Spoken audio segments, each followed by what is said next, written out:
Assalamualaikum warahmatullahi wabarakatuh. Alhamdulillahi rabbil alamin. Assalatu wassalamu ala asrafil anbiya'i wal mursalin Sayyidina wa maulana Muhammadin. Ashhadu an la ilaha illallah wa ashhadu anna Muhammadar Rasulullah. Allahumma sholli ala Sayyidina Muhammadun musyabbihil wal ikram ya wal jalil wal ikram wa tahirin wal mujahidina amma ba'du ibadullah wa ittaqullah. Alhamdulillah, bersyukur kita kepada Allah dengan segala limpahan karunia, rahmah dan hidayahnya, serta dengan izin dan ridhonya kita dapat menjalankan amanahnya, beramal dan beribadah zahir batin dunia dan akhirat. Bersalam kita takkan pernah dilupakan. Marilah sama-sama kita sampaikan kepada junjungan kita Nabi Allah, Nabiul Akhir Zaman, Rasulullah Muhammad sallallahu alaihi wasallam. Atasnya kalimahnya kita kalamkan dengan membacakan Allahumma sholli ala Sayyidina Muhammad wa ala alihi Sayyidina Muhammad. Alhamdulillah, bertemu lagi dengan saya Guru Mursyid Syekh Nur Muhammad Buya Irwan Maulana Al-Khalidi, Pasaman, Sumatera Barat, Indonesia. Tentunya dalam makom majelis zikir ma'rifatullah, dalam tayangan syiar kita YouTube Buya Pasaman Timur kupas tuntas insyaallah tentang hakikat rahasia amal dan ibadah. Di dalam makom Yayasan Islam Hidayatul Mubarakah yang insya Allah kita selalu berbagi demi meningkatkan iman dan takwa kita kepada Allah, insya Allah, tentunya dengan ketulusan hati nurani. Berbagi adalah salah satu yang sangat dimuliakan oleh Allah, insya Allah. Jamaah para hadirin dan hadirat, kaum muslimin dan muslimat dimanapun berada, rahimakumullah. Insya Allah pada waktu dan kesempatan yang sangat kita muliakan ini, saya sebagai guru mursyid berbagi wawasan dan ilmu pengetahuan. Mudah-mudahan insya Allah bermanfaat. Adapun yang menjadi taufik atau judul pada tausiah kita kali ini, yaitu tentang mana yang dikatakan Islam yang hak. Islam yang hak adalah salah satu maknanya Islam yang maha benar. Dikatakan maha benar tentulah dengan kita menyempurnakan tentang sebuah kodrat. Dikatakan Islam yang hak adalah Islam yang mendirikan perintah Allah dengan hak atau dengan kodrat. Tanpa sebuah kodrat belum dikatakan sebuah kebenaran atau yang hak. Sesuai yang pernah kita sampaikan dalam tayangan lalu tentang Islam hakiki, tapi sekarang kita akan berbagi dalam Islam yang hak. Islam yang hak adalah Islam yang dikatakan benar. Al-haq wala wal haq, Allahu al-haq la batila. Allah itu adalah yang hak. Dikatakan hak, tidak ada kebatilan yang terdapat dalam setiap perintahnya. Maka dikatakan hak. Atau kita lebih melihat kepada syahadatullah pada awal, Al-Malikul Haqqul Mubin. Al-Malikul Haqqul Mubin. Apa yang dikatakan Al-Haqqul Mubin? Mubin itu artinya nyata. Sementara yang nyata itu adalah Al-Haq. Mana yang dikatakan Al-Haq? Yang dikatakan Al-Haq yaitu berdirinya kodratku menghadap kepadaku atau menyembahku. Bagaimana kita memahami makna tersebut? Al-Haqqul Mubin, dengan nyata. Nyata yang dimaksud di sini adalah bisa menyatakan, ya. Nyata yang dimaksud adalah menyatakan kebenaran tadi, yaitu hak. Di sini saya sampaikan sebagai jalan untuk mengingatkan agar kita mendapatkan syafaat dalam menjalankan amanahnya. Tanpa syafaat tidak mungkin amanahnya bisa kita kerjakan. Salah satu contoh syafaat itu berasal dari wahyu, ya. Awalnya aku berkauni pada diriku, maka berkutsilah aku terhadap wujud diriku. Dalam kutsi ini sesungguhnya adalah sebuah kudus, sebuah kesucian. Kesucian ini yang difirmankan berupa wahyu, namanya Al-Quran. Al-Quran ini yang dihimpunkan menjadi syafaat. Syafaat itu ada 4. Yang pertama fikli, perbuatan. Yang kedua qauli, perkataan. Yang ketiga qalbi, adalah hati. Yang keempat khariri, adalah ketetapan. Ini adalah menuju yang hak. Kenapa kita menghadap sebuah kiblat untuk menghadap Allah? Kenapa kita membutuhkan arah? Ya, apakah arah ini menentukan atau di arah ini Allah itu ada? Di dalam bentuk kiblat bukan menyatakan Allah bersembunyi di dalam kiblat. Ini jangan kita salah memahami. Kenapa? Allazi anaya min wa'ina wa aina innahu in aina. Artinya kudsi Allah menerangkan aku sudah ada pada suatu tempat yang belum pernah kujadikan. Tidak pantas bagimu mencari aku pada tempat, ruang, jarak dan waktu. Maka di sini kita akan melihatkan Allah tidak bertempat. Ini yang hak. Mendirikan hak adalah mendirikan kodrat yang tidak batil.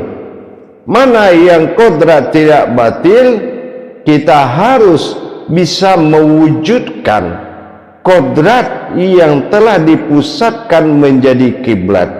Dan kita harus melaksanakan takbir itu menjadi sebuah kodrat. Maka dikatakan salatul marhalah fil jazadiyah dan ditingkatkan kepada salatul mikhrabi mu'min. Artinya apa?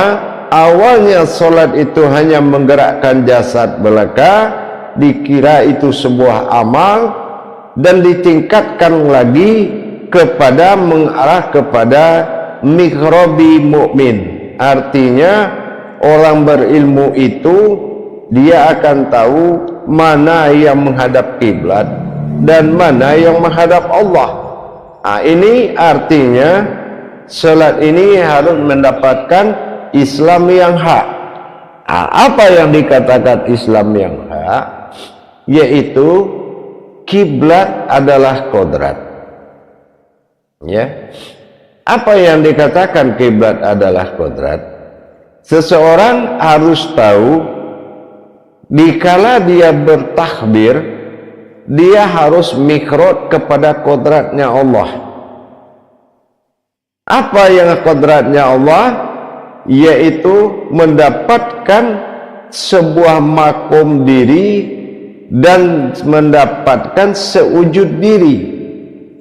Kalau diri yang mana yang dikatakan diri yang hak dan mana makom diri tersebut, di mana diri yang hak berdiri di dalam makom yang hak. Inilah yang dikatakan takbir tadi, fungsi takbir. Ya, takbir itu adalah marhalah fil mikhrabi mu'min. Jadi bagaimana kita berpindah kepada yang hak, mikhrab.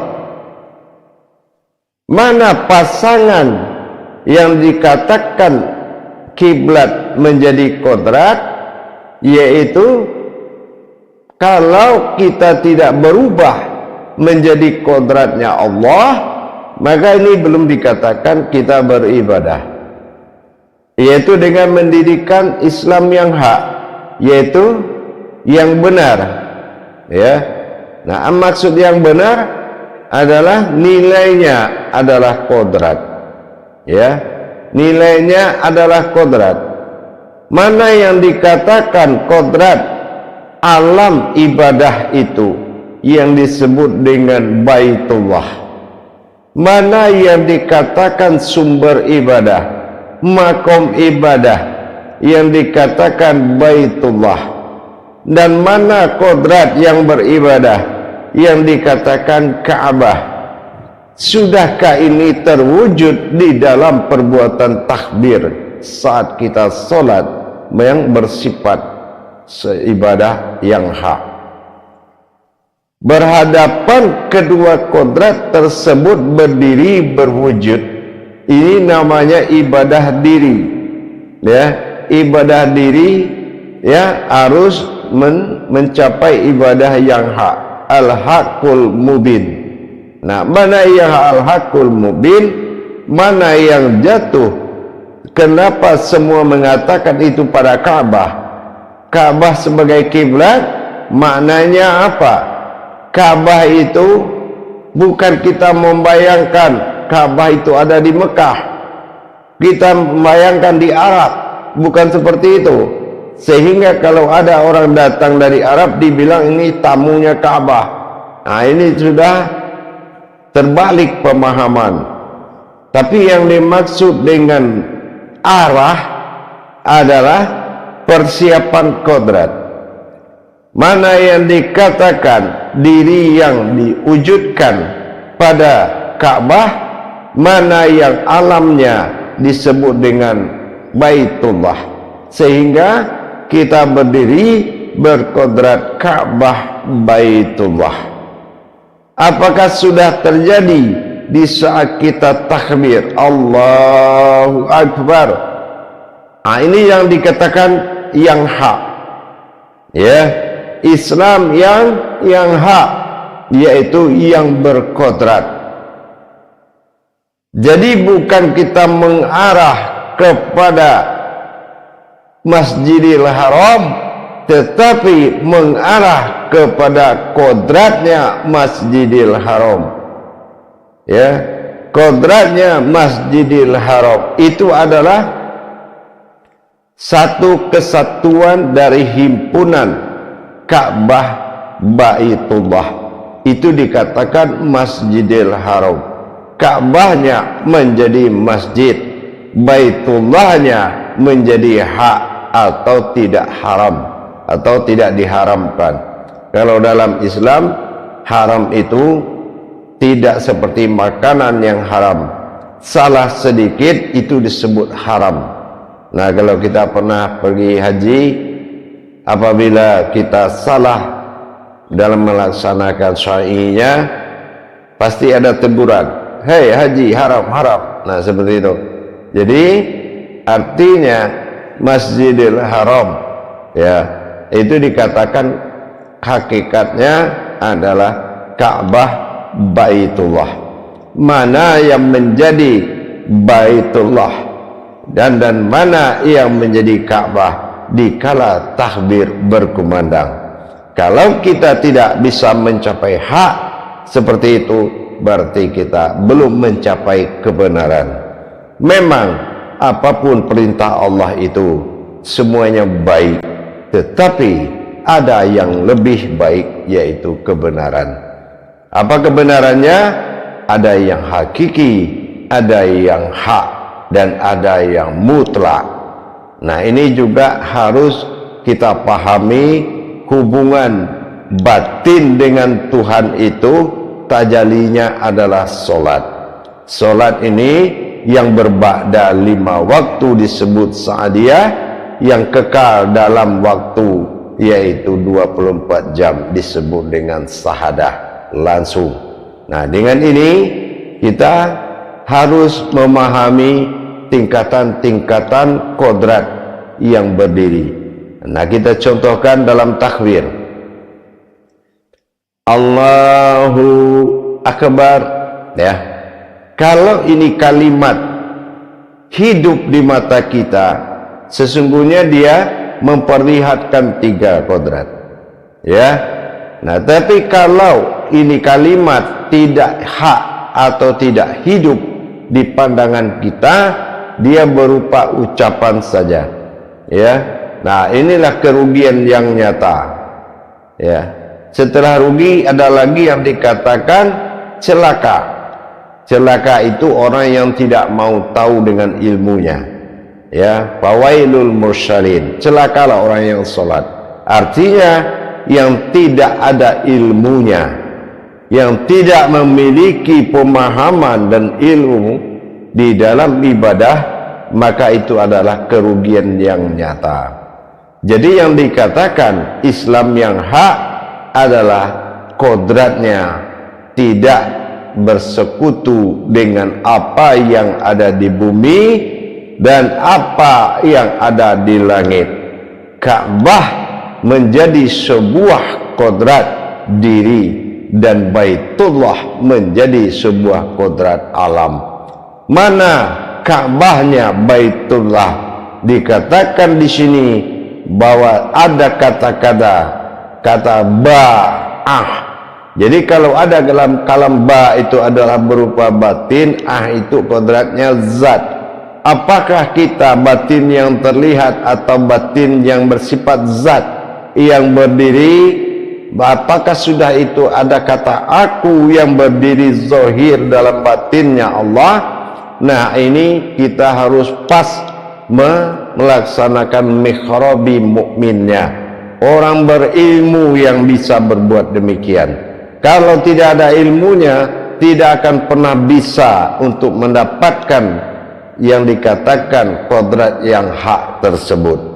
Disinilah fungsi Ka'bah dan bagaimana Baitullah dan bagaimana dia mendirikan batin Allah di dalam solatnya. Sudahkah dia menjadi batinnya Allah? Mana diri yang dikatakan batinnya Allah berwujud Ka'bah? Nah, ini kita harus wajib nyata. Nah, itu dinamakan yang hak, ya. Harus dinyatakan al-malikul haqqul mubin. Dan yang nyata itu adalah asyhadikul wa'dal amin. Itu adalah kodrat aku. Nah gitu. Karena itulah yang akan menyembah dan disembah dalam perbuatan ibadah. Aftarnya zahir, badalnya hakikat. Mana zahir yang berasal dari hakikat. Inilah yang akan bisa menghadap wujudnya Tuhan. Ya, wujudnya Tuhan bukan lagi sebuah tempat bernama tempat Tuhan, tetapi dia sudah berubah kepada wujudnya Tuhan yang terzahir bersifat Allah Zat dan bermaujud yang bersifat kodrat Muhammad. Ini yang dikatakan bahwasannya imaminullah, imammu yang bisa kamu ikuti, yaitu salu ra'aiti muni usali. Artinya, salatlah kamu seperti melihat aku salat. Sudahkah kita bisa melihat sifat zat dari zahirnya Allah yang berwujud Muhammad, yang akan akunya mengikuti kodrat tersebut, karena aku harus lenyap dalam diriku sendiri. Ini yang dikatakan sifat hak. Ini tingkatan solatnya hanya bisa dicapai bagi orang yang sudah berilmu. Sekali lagi saya bilang, hanya bisa dicapai oleh orang yang sudah berilmu dan belajar, bukan menghalalkan yang sudah halal. Karena setiap perintah Allah tidak ada yang tidak halal, semuanya halal. Tapi jangan halal ini menjadi bihalal, ya, artinya tidak dihalalkan lagi, tetapi menjadilah kodrat yang halal. Ini yang dinamakan Islam yang hak. Yang hak adalah berkodrat pada kiblat, berwujud pada Tuhan. Itu namanya berkodrat, itu yang hak. Nah, mudah-mudahan kalau takbir kita sudah bisa berkodrat Ka'bah dalam Baitullah, ini yang dikatakan Masjidil Haram bagi diri kita. Sudahkah kita terhimpun dari Ka'bah dan Baitullah, maka dikatakan Masjidil Haram, sebuah tempat yang tidak ada batil bagi Allah. Inilah mubarakah, sebuah alam yang diwujudkan, yang bisa berbicara, dan alam yang berwujud berupa manusia. Ini yang dinamakan bakah mubarakah Mekah Baitullah. Mudah-mudahan ini bisa dimaknai dan bisa menambah nilai martabat ibadah kita. Insya Allah apapun yang kamu lakukan, cerminannya adalah diri kita sendiri. Insya Allah mudah-mudahan bermanfaat buat kita bersama. Nanti akan kita sambung lagi insya Allah. Baik, untuk belajar sholat untuk tayang ini saya cukup sampai di sini. Tolonglah kita sama-sama merenung sesaat itu lebih baik dari beramal 1000 hari. Tetapi renungannya itu adalah renungan diri ketuhanannya. Demikian para hadirin dan jamaah kaum muslimin dan muslimat, mudah-mudahan bermanfaat tentang Islam yang hak. Jadi tidak lagi kita berdebat tentang ayat, tidak lagi berdebat tentang rakaat, tapi sudahkah kita berkodrat yang hak? Insya Allah mudah-mudahan bisa meningkatkan kualitas ibadahnya dengan meningkatkan kuantitas diri. Insya Allah. Akhirul kalam, wabillahi taufiq wal hidayah. Wassalamualaikum warahmatullahi wabarakatuh.